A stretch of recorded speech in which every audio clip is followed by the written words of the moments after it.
Uma felicidade muito grande, eu agradeço o convite, agradeço as palavras quer dizer, apesar que não posso convencer muito, assim. Normalmente, quando eu acabo sendo chamado para conversar, para ter essas falas, eu gosto que seja um diálogo mesmo, né? Em função do formato que a gente tem, eu entendo isso como um diálogo em dois momentos. A gente começa a conversar aqui, depois vocês falam de volta através desses endereços aí que vocês podem me encontrar. Tem site, Twitter, tudo mais. Eu queria entender, quando fui chamado, a primeira coisa que eu fiz foi tentar entender por que é que me chamaram para cá. Né? E aí eu acho que é relevante falar um pouco da minha história para entender é, por que é que eu vou falar dessa relação que eu tenho hoje com a cidade e questões que são importantes serem tratadas. Na minha vida toda, assim, desde essa época que o André estava falando e tudo, eu tive relação com três segmentos, três atividades que até uns anos atrás eu achava que aconteciam de forma separada, mas eu cheguei à conclusão que é tudo a mesma coisa. Por incrível que pareça, são design, música e arte, né? Arte visual. Por incrível que pareça, assim, eu comecei mesmo pela música. Minha entrada nesse universo de produção de realidades, de produção de significados, tudo começa na música, quando eu começo a ter banda punk com 15 anos. Aqui está presente minha mãe, que eu acho que lembra muito bem do ruído que aquilo era quando eu tinha 15 anos, e usava lá em casa para produzir, para tocar e gravar. E além de gravar, assim, eu tinha a necessidade de produzir material gráfico para as iniciativas que eu tinha.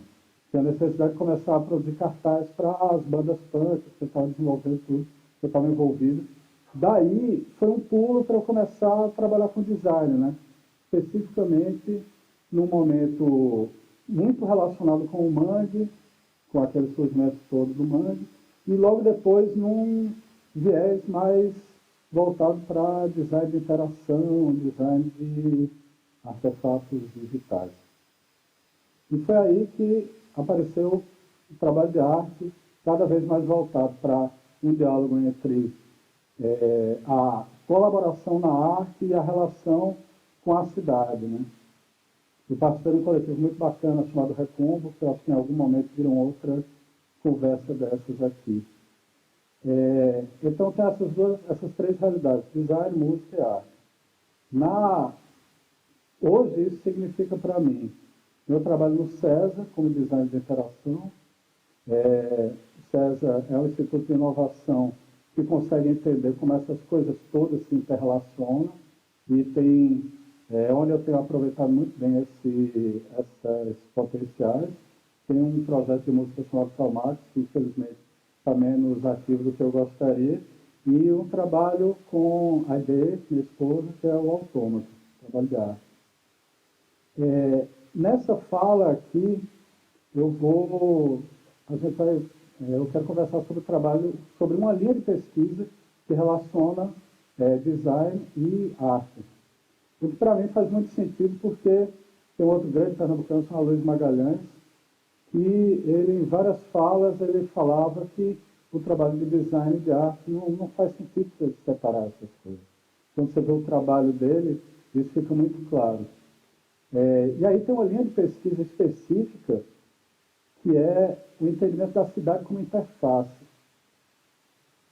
Quando a gente pensa na cidade como interface, vem no imaginário da gente, pelo menos quem assistiu o filme, quem é da época e tudo mais, aquela imagem de Blade Runner, né? Aquela coisa dos displays gigantescos, altamente tecnológicos, onde propagandas eram passadas assim, dentro de um universo que não é distópico, completamente caótico e alucinado. A realidade que me interessa nessa pesquisa da cidade gráfica, da cidade como interface, é tão caótico e inimaginável como esse, mas é a realidade da rua, né? A realidade que a gente tem hoje, que não tem uma relação necessária e direta com a alta tecnologia.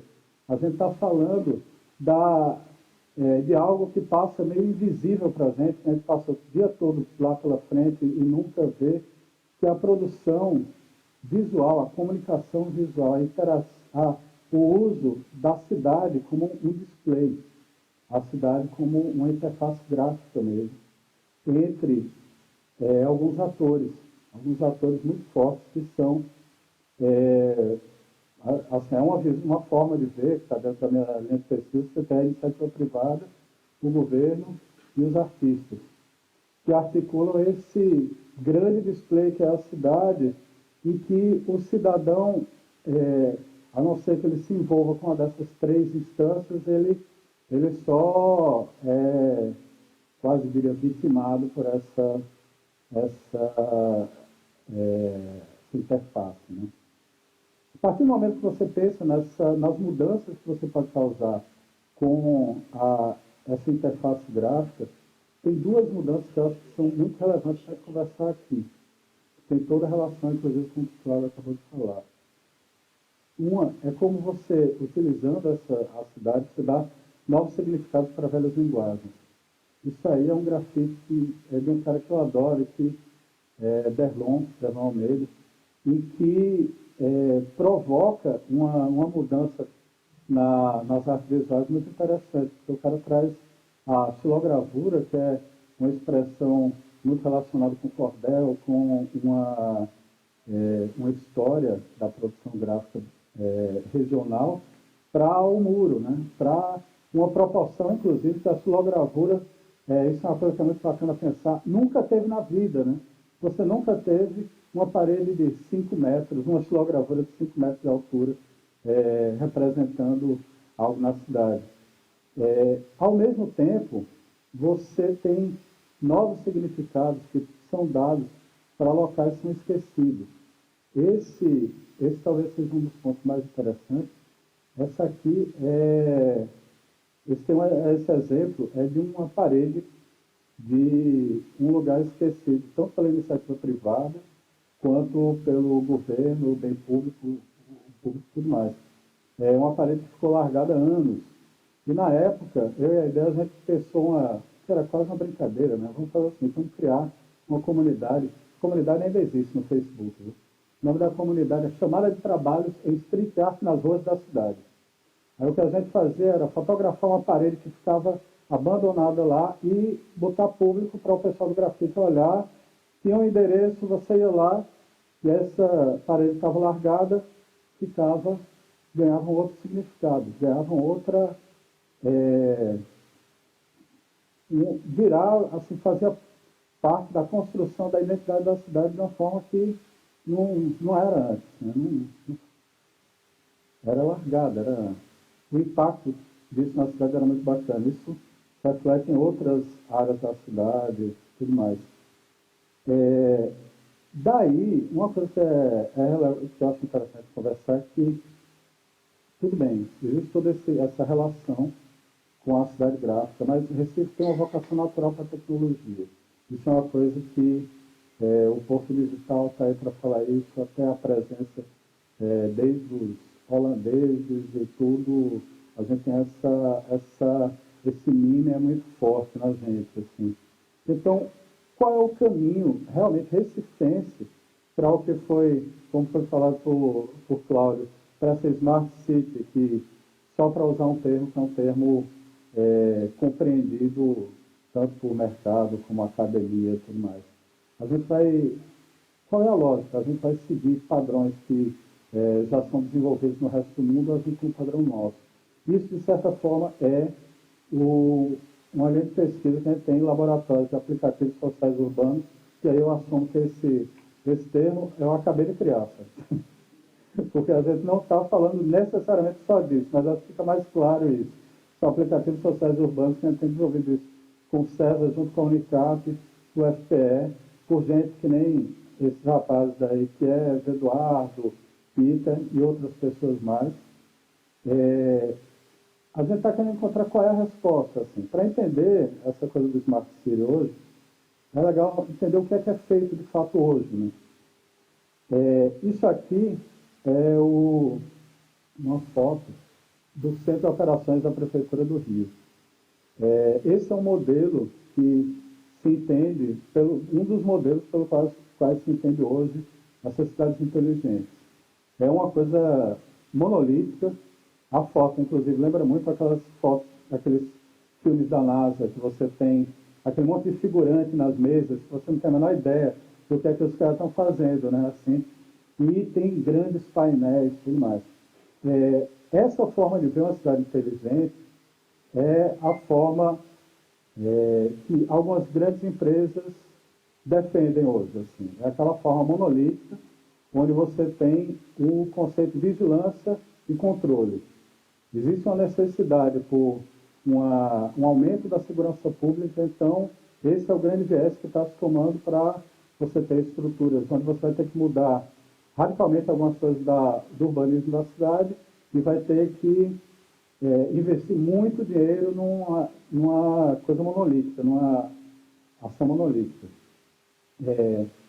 Pensando sobre isso, eu queria puxar um conceito que é uma metáfora que Michel Foucault, ele, levantando esse livro Vigiar e Punir, ele lembrou da criação de uma outra estrutura urbana chamada panóptico. O panóptico foi criado no final do século XIX por Jeremy Bentham e era uma estrutura que está bem representada aqui, onde você tem um centro que, isso aqui é uma cadeia, especificamente. A lógica dele é que é uma edificação, onde você tem um centro que ilumina todas as celas que são abertas ao redor. As celas estão em 360 graus aqui ao redor. Então, o centro consegue ver tudo ao redor e as luzes fazem com que ninguém ao redor veja o centro.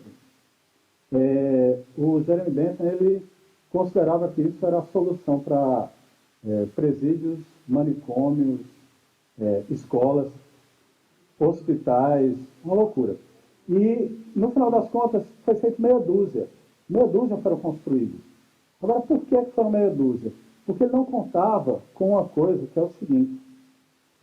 Não era relevante para os presos, no caso, considerados presídios, ter a visão do centro. Era irrelevante para eles. Eles precisavam ter a visão dos outros presos. Quando você chega num panóptico, você cria uma estrutura onde o centro é inacessível. Beleza. Mas você tem uma visão privilegiada dos outros presos ali. Então, quando tinha um levante no presídio, acontecia extremamente bem orquestrado e todo mundo ao mesmo tempo. Só foram feitos meia dúzia disso. É um exemplo de como um poder central acaba não entendendo a capacidade do trabalho de rede, das pessoas em rede. Né? Aí, vou puxar um parêntese, reforçando o que a gente estava falando. A gente falou de Smart City, mas a grande questão é ter cidadãos inteligentes. Não é ter uma cidade inteligente. As pessoas é que são inteligentes. Nesse sentido, hoje, aqui mesmo, você tem, e aí voltando para uma realidade da cidade inteligente tecnológica, você tem um ativismo que emerge muito forte aqui no Recife, que está muito representado pelo pessoal de direitos urbanos, que através, entre outras soluções, entre outras atividades presenciais, através da rede, tem conseguido mudar certas coisas na estrutura de urbanização da cidade. E é nessa linha, pensando num crowdsourcing, assim, o termo que eu acho que é mais adequado, que é quando as pessoas começam a produzir através, nesse caso, mediante por dispositivos móveis, tudo, começam a produzir um impacto social, é nessa linha que a gente está fazendo a pesquisa. Aquele gráfico que você vê as coisas, o Estado, os negócios, as pessoas isoladas, está cada vez mais com essa cara. Você tem o cidadão tendo um poder muito grande e o governo e a iniciativa privada e os artistas acompanhando isso. Tem alguns exemplos que são relevantes a gente falar. Um exemplo que toca iniciativa privada é esse aplicativo chamado Waze. Não sei quem de vocês conhece. O Waze, ele é um aplicativo basicamente para controle de tráfego. Assim, é uma rede social onde você escolhe quais são os melhores lugares que você vai no seu carro, fugir do trânsito, porque outras pessoas iguais a você estão botando informação ali e estão conseguindo dar um valor para os melhores caminhos, construir os melhores caminhos para você estar na cidade. O governo dos Estados Unidos se ligou nessa possibilidade e fez, logo depois do Sandy, do furacão, fez essa iniciativa, que era usar o poder público usando o Waze para encontrar quais são os postos de gasolina que realmente a gente vai ter mais impacto quando a gente colocar a gasolina lá, depois de uma tragédia dessa. Foi um uso muito interessante que o governo fez, muito importante que o governo fez desses aplicativos. E aí, qual é o papel do governo nessa nova cidade de cidadãos inteligentes e conectados? O papel do governo é liberar os acessos. Uma das possibilidades que é muito relevante é liberar os acessos para os dados da gestão, os APIs, para as pessoas poderem desenvolver em cima soluções. O prefeito eleito do Recife prometeu que estava aberto, iria abrir uma série dessas APIs esse ano. É uma coisa que a gente tem que estar ligado e cobrar. Né? Da parte da gente, uma coisa que a gente está fazendo é gerar uma mobilização para o César, junto com a Lourdes, isso ainda está no nível da mobilização, criar um concurso para abrir, por exemplo, os dados de GPS dos carros de limpeza pública, para você não ter que esperar que vai sair um software, um aplicativo do governo, vai demorar 2 anos para ser feito, licitação da A4, para você conseguir saber se o lixo está sendo recolhido corretamente. Bota isso na mão da molecada que está desenvolvendo os aplicativos. E aí, para fechar, do ponto de vista dos artistas, eu queria convidar todo mundo para esse experimento aqui, que é, seguindo aquela lógica que a gente fez, que foi bem sucedida no Facebook, a gente criou um hashtag chamado Muro Livre, está ali em cima, e toda vez que vocês verem um muro que não significa praticamente nada para a cidade, porque está abandonado, está ali, enquanto você tem um monte de gente querendo fazer grafite e criar outros significados para a cidade, você colocar na sua rede social que você usa, Facebook, Foursquare, tudo, com o tag Muro Livre, e para quem faz grafite, ir atrás desse tag e criar novos significados para as áreas que estão abandonadas. Eu acho que isso é uma forma dos artistas terem uma atividade, uma relação com essa cidade de pessoas conectadas e criativas, né, inteligentes. E é isso. Obrigado, pessoal.